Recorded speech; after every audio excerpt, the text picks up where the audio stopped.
A declaration is hereby issued that the election for the member of the National Assembly for Gatundu North constituency held on the 8th August 2018 contravened the constitutional and statutory provisions governing elections.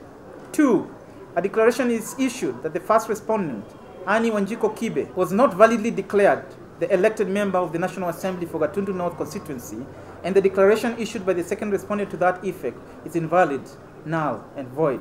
3. A certificate shall issue to the second respondent and the Speaker of the National Assembly conveying the determination of the court.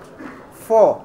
The determination of the court shall be transmitted to the Director of Public Prosecutions for investigation and possible action on the criminal aspects of the identified malpractice as per paragraphs 140 and 141 of this judgment. 5. An order is issued directing the second respondent to hold a fresh election in conformity with the Constitution, the Elections Act of 2011, and the regulations made thereunder.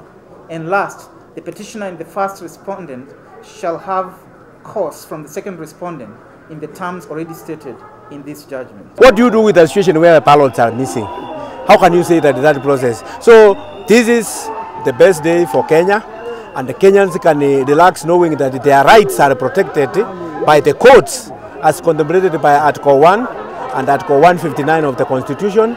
And this is the way Kenya can be secured. Kenya cannot be secured by lies. Kenya cannot be secured by deception. Kenya cannot be secured by falsehoods. Kenya can only be secured if even the poorest of Kenyan can go to court and say, I will have my day in court. Elections has been nullified because it never complied with the Constitution, the Election Act 2011, and the regulations 2012. I am so happy and I'm proud for this court, for I have received justice in my heart. I went to these elections knowing that the IEBC will follow the Constitution and the law that guide the elections. They never did that. That's why I came to court. I have received justice, what I have heard and what I exhibited to this court or analyzed to this court, that the grievous errors were so many. They were widely spread and so systematic.